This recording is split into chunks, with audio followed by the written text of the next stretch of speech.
नमस्कार। ओडिशार प्रमुख गणमाध्यम कहतु डिजिटल मीडिया कहतु बा सोशल मीडिया सबुगुड़िक खबर सेंसेशन पलटि केन्द्रापड़ा जिलार तिखिरी पंचायतर महिला सरपंच चामेली ओझा जो भली भाव जड़े महिला सरपंच होकी राजनीतिर तल पाहाचरे थाई गोटे व्यवस्था विरुद्ध से लड़ई जारी रखिंट ए लड़ई एपर्यंत शेष होनी यारि भितर से जो प्रकार सहयोग एवं समर्थन लोकों ठारू पाउछंती जो भली भाव से लोकों द्वारा प्रशंसित होउछंती ताकू जीए देखिबो से कौन भाविबो। राजनीति रे अनेक महिला अछंती, अनेक महिला आसी पारंती, विभिन्न राजनैतिक दलर वरिष्ठ महिला नेत्री माने एबे भी सक्रिय अछंती। से माने चामेली को उदाहरण भावे देखिबे कि नहीं, चामेली सेमानक पई ईर्षणीय हेबे कि नहीं, यारी ऊपर विश्लेषण करिबा आजिर एडिटोरियल रे। केन्द्रापड़ा जिलार तिखिरी पंचायतर महिला सरपंच चामेली ओझा एबे भी खबर रे रहिचंती। तांकु नेई कि खबर शेष हेई नाही एवं निकट रे मध्य तांको संपर्कित खबर शेष हबार संभावना भी देखा दउनी, कारण सी एबे कहिलेनी जे से प्रधानमंत्री को मध्य भेटी पारंती, भेटिबाकू चेष्टा भी करि पारंती। व्यवस्था विरोध रे जो लड़ईटी से आरंभ करिसंती से लड़ई को से कोठी सारिबे ताहा वर्तमान काहाकू भी जणा नाही। आउ जणे महिला सरपंच भावरे एते कम बयस रे चामेली ओझा जो भली भावरे गोटे व्यवस्था विरोध रे लड़ईटी आरंभ करिसंती, निज अंचलर समस्या को नेकी व्यवस्था आगे थोइबाकू चेष्टा करिसंती, व्यवस्था सह जुक्तितर्क करिसंती, व्यवस्था तांकू जेल पठेइछि, व्यवस्था द्वारा से आक्रमण शिकार होइचंती।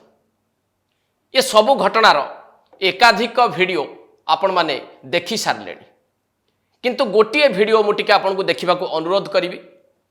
एई वीडियोटी चामेली बाबद रे अनेक किछि सूचित करूछि।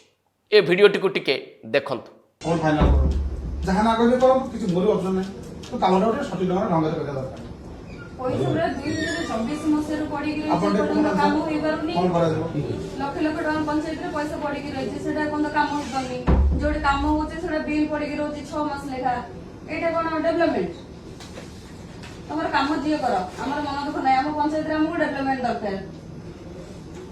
जति को सब पंचायत फंड से सब पड़ी देखो गई ये हम सवाल को समय नै जब सरी जो काम होड़ा आपण पंचायत पैसा का कोई की काम करे दोना हां करी दियंतु का काम करे पड़ी काम कोई हम करी भी से करे भी पैसा कोई करे दे ये करो किछ नै काम हो हेई दो पर हमर गोटे कल्याण मंडप बिल पे बोधे मु आसीथिली मोबाइल कोन तारिख दिन मोबाइल कोन तो ऑफिस ना डा कोन नहीं परिबो पब्लिक के करि परिबे पब्लिक करि परिबे मोबाइल दे। एथिरे स्पष्ट भाव आपण बुझी पारिथिबे जे जणे महिला सरपंच भाव चामेली ओझा बीडीओ पाखरे पहुंची निज पंचायतर समस्या नहीं कि आलोचना करुछंती, बीडीओ को बाध्य करुछंती समस्यार समाधान करिबा पई।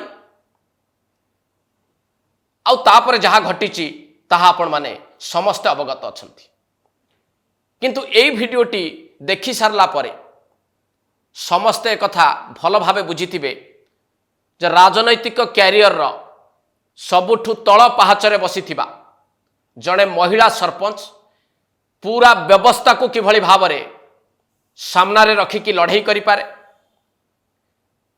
सरकार को अकल रे पकाई पारे, केवल निज अंचलर लोकों पाई बा निज अंचलर लोकों समस्या पाई। एतिक अंतत पक्ष आपण माने निश्चित बुझी जाइथिबे। जदि जड़े महिला सरपंच व्यवस्था सहित एका लड़ी पारुछंती, सहयोग समर्थन साधारण लोकंकर तांको मिलुछि, गणमाध्यमर सी सेंसेशन पलटि जाउछंती, केवल निज अंचलर लोकों पाई ये लड़ई आरंभ कर यह अन्य मानक पाई उदाहरण कि नुहे, ଅନ୍ୟମାନଙ୍କୁ ଚାମେଲି ଓଝାଙ୍କ ସହିତ ବିଶେଷ କରିକି ଯେଉଁମାନେ ରାଜନୀତିରେ ପ୍ରତିଷ୍ଠା ଲାଭ କରିଛନ୍ତି ବା ରାଜନୀତିରେ ପ୍ରତିଷ୍ଠା ଲାଭ କରିବା ପାଇଁ ଆଶାୟୀ ହୋଇ ପଡ଼ିଛନ୍ତି ସେମାନଙ୍କ ସହିତ ଟିକେ ଚାମେଲି ଓଝାଙ୍କୁ ଆମେ ତୁଳନା କରିବା ନା ନାହିଁ। ପ୍ରଥମେ ତୁଳନା କରିବା ଓଡ଼ିଶାର ଯେ ଉପମୁଖ୍ୟମନ୍ତ୍ରୀ ଅଛନ୍ତି ପ୍ରଭାତୀ ପରିଡ଼ା। ସେ ହେଉଛନ୍ତି ଓଡ଼ିଶାର ପ୍ରଥମ ମହିଳା ଉପମୁଖ୍ୟମନ୍ତ୍ରୀ। ମନେ ପକାନ୍ତୁ ଯେତେବେଳେ ଭାରତୀୟ ଜନତା ପାର୍ଟି ସରକାର ଗଠନ ହେଲା ଏକାକୀ ଭାବରେ ବିଜେପି କ୍ଷମତାକୁ ଆସିଲା 2024ରେ ସେତେବେଳେ ପ୍ରଭାତୀ ପରିଡ଼ା ହେଲେ ପ୍ରଥମ ମହିଳା ଉପମୁଖ୍ୟମନ୍ତ୍ରୀ। କିଭଳି ଭାବରେ ଗଣମାଧ୍ୟମରେ ତାଙ୍କୁ ନେଇକି ଚର୍ଚ୍ଚା ଲାଗି ରହିଥିଲା। ଆଉ ଏଇ 2 ବର୍ଷ ଭିତରେ ମହିଳା ମୁଖ୍ୟମନ୍ତ୍ରୀ ଭାବରେ ସେ କ'ଣ କରିଛନ୍ତି ତାହା ତାଙ୍କ ଅଞ୍ଚଳବାସୀ ଜାଣନ୍ତି, ରାଜ୍ୟବାସୀ ବି ଜାଣିଛନ୍ତି। ତା ପୂର୍ବରୁ ସିଏ ବିଜେପିର ମହିଳା ନେତ୍ରୀ ଭାବରେ ଯଥେଷ୍ଟ ପ୍ରତିଷ୍ଠା ଅର୍ଜନ କରିଛନ୍ତି ନିଜ ପାଇଁ। କିନ୍ତୁ ତାଙ୍କର ସମଗ୍ର ରାଜନୈତିକ କ୍ୟାରିୟର ଏପର୍ଯ୍ୟନ୍ତ ଯେଉଁମାନେ ଦେଖିଛନ୍ତି ଶୁଣିଛନ୍ତି ତାଙ୍କ ବାବଦରେ ବ୍ୟବସ୍ଥା ବିରୋଧରେ ସେ ଏଇଭଳି ଲଢ଼େଇ କେବେ କରିଛନ୍ତି କି? ରାସ୍ତାକୁ ଓହ୍ଲେଇଛନ୍ତି କି? ସରକାରଙ୍କୁ ଅକଳରେ ପକାଇଛନ୍ତି କି? ଏକୁଟିଆ ଜଣେ ମହିଳା ଭାବରେ ଏ ପ୍ରକାର ଲଢ଼େଇ କରି ଉଦାହରଣ ପାଲଟିଛନ୍ତି କି? ନା ଖବରର ସେନ୍ସେସନ୍ ପାଲଟିଛନ୍ତି?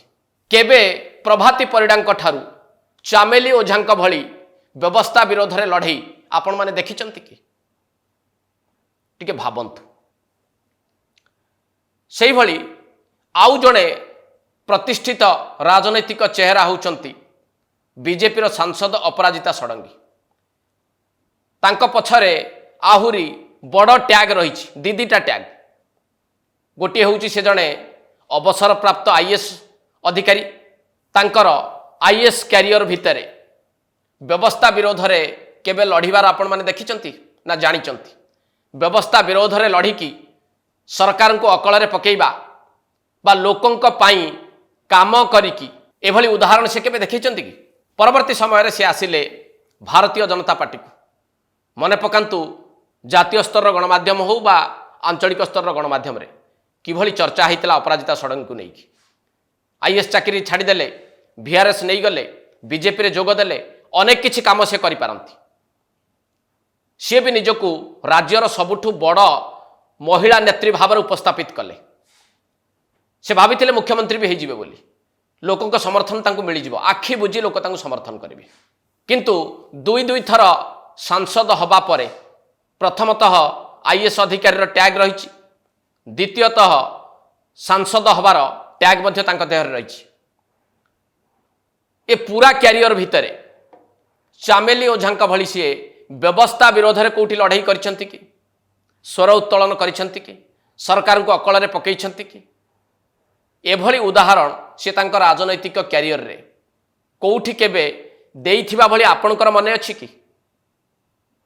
ଏକଥା ବି ଟିକେ ଭାବନ୍ତୁ। ଆଉ ଜଣେ ଏଭଳି ଚେହେରା ହେଉଛନ୍ତି ସୁଜାତା କାର୍ତ୍ତିକେୟନ ପାଣ୍ଡିଆନ, ଯିଏ ବିଜୁ ଜନତା ଦଳର ହର୍ତ୍ତାକର୍ତ୍ତା ଦୈବ ବିଧାତା ପାଲଟିଥିବା ଭୈରବ କାର୍ତ୍ତିକେୟନ ପାଣ୍ଡିଆନଙ୍କର ପତ୍ନୀ। ତାଙ୍କର ବି ବଡ଼ ଟ୍ୟାଗ୍ଟିଏ ପଛରେ ରହିଛି। ସିଏ ବି ଜଣେ ଆଇଏଏସ୍ ଅଧିକାରୀ ଥିଲେ। ସିଏ ଯେତେବେଳେ ଭିଆର୍ଏସ୍ ନେଲେ ସେ ସମୟକୁ ଟିକେ ମନେ ପକାନ୍ତୁ, କିଭଳି ଭାବରେ ଜାତୀୟ ସ୍ତରର ଗଣମାଧ୍ୟମରେ ସୁଜାତା ପାଣ୍ଡିଆନଙ୍କୁ ନେଇକି ଖବର ପ୍ରଚାରିତ କରାଯାଇଥିଲା, ପ୍ରସାରିତ କରାଯାଇଥିଲା। ଏଭଳି ପ୍ରଶଂସାରେ ଗଣମାଧ୍ୟମ ତାଙ୍କୁ ପୋତି ପକାଇଥିଲା ଯେ ଯେମିତି ଭାରତବର୍ଷର ଆଉ କୌଣସି ମହିଳା ଆଇଏଏସ୍ ଅଧିକାରୀ କେବେ ଭିଆର୍ଏସ୍ ନେଇନାହାନ୍ତି, ଆଉ କେବେ କେହି ଲୋକଙ୍କ ପାଇଁ କାମ କରିନାହାନ୍ତି, ଆଉ ସେ ରାଜନୀତିକୁ ଆସିପାରନ୍ତି। ଏହି ପ୍ରକାର ସଂକେତ ଦେଇଥିଲା ସେତେବେଳେ ପ୍ରମୁଖ ଗଣମାଧ୍ୟମର ଖବର। ସେଇଠି ଖବର ଅଟକି ଯାଇନି। ପ୍ରତି 2-4 ମାସରେ ଥରେ ଏପର୍ଯ୍ୟନ୍ତ ମଧ୍ୟ ଚର୍ଚ୍ଚା ଚାଲିଛି। ସୁଜାତା ପାଣ୍ଡିଆନ ଆସିବେ ବିଜେଡି ରାଜନୀତିକୁ, ସିଏ ସମ୍ଭାଳିବେ ବିଜେଡିର ମଙ୍ଗ, ସିଏ ହେବେ ବିଜେଡିର ସବୁକିଛି, ଆଉ ସିଏ ଆସିଲେ ବିଜେଡି ଭଳି ଗୋଟିଏ ଆଞ୍ଚଳିକ ରାଜନୈତିକ ଦଳ ବଞ୍ଚିଯିବ, ତାର ଭବିଷ୍ୟତ ସୁରକ୍ଷିତ ହୋଇଯିବ। ଏଇଭଳି ଅନେକ ପ୍ରଚାର ଆପଣମାନେ ଦେଖୁଥିବେ ଗଣମାଧ୍ୟମରେ, ଡିଜିଟାଲ ମିଡ଼ିଆରେ, ସୋସିଆଲ ମିଡ଼ିଆରେ। କିନ୍ତୁ ସୁଜାତା କାର୍ତ୍ତିକେୟନ ପାଣ୍ଡିଆନ ଜଣେ ପୂର୍ବତନ ଆଇଏଏସ୍ ଅଧିକାରୀ ଭାବରେ बा नेत्री हवाकू तांकर जो भितर प्रबल आकांक्षा एवं इच्छा रही जो महत्वाकांक्षाटी तांका भितर रही ये सबू भितर चामेली ओझा भली व्यवस्था विरोध में लड़ार शक्ति तांका पाखरे अच्छी कि व्यवस्था विरोध में लड़ार सामर्थ्य से रखती कि चामेली ओझा भली व्यवस्था विरोध में लड़ार साहस से देखई पारिबे कि ना आईएएस अधिकारी थिबा बेले व्यवस्था विरोध में लड़ार किसी उदाहरण सी छाड़ी जाइछंती कि आदौ नुहे।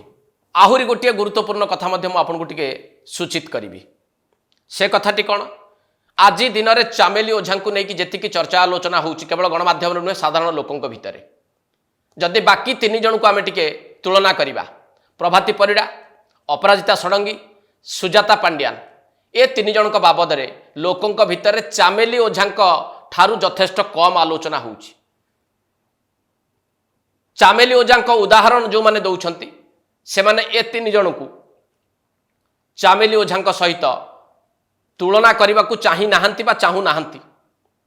एपरिक आज दिन में डिजिटल मीडिया रे जदि आपण देखिबे बा सोशल मीडिया रे देखिबे चामेली ओझा बाबद रे जेते आलोचना तांकु जेते समर्थन आ भल पाइबा मिलुची तांको तुलना रे अपराजिता षडंगी होंतु बा प्रभाती परिड़ा होंतु किंबा सुजाता पांड्यान एमानंकु अधिक भाव में लोक माने चर्चा भितर रखा चाहू नाहंती अर्थात एमाने एक प्रकार प्रभाव शून्य हो पड़ती जदि तुलना करा जाए चामेली ओझा सहित।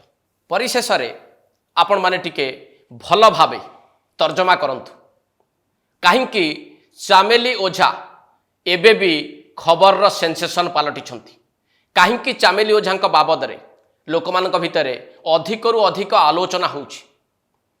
आ गोटे व्यवस्था विरोध में जड़े महिला सरपंच जितेबाला एकाकी लढ़ुचंती एवं लड़ाई जारी रखिचंती से बाबद लोक माने अधिक आलोचना करिवे ना नहीं अधिक प्रशंसा करिवे ना नहीं। आउ जो माने राजनीति रे कैरियर आरंभ करिकी निजको महिला नेत्री भावे प्रतिष्ठित कर सारिचंती जेमती कि उपमुख्यमंत्री प्रभाती परिड़ा ब्यूरोक्राट भाव में कैरियर आरंभ करिकी परवर्ती समय रे राजनीति रे सफलता पाइथिबा सांसद अपराजिता षडंगी एवं ब्यूरोक्राट चाकरी अवसर नहीं पुणी राजनीति कैरियर को आसीबा पाई चाहूथुबा सुजाता पांड्यान एमानंकु चामेली ओझा बहु पछरे छाड़ी दे नाहंती तो एट शेष करवा आज एडिटोरियल को नमस्कार।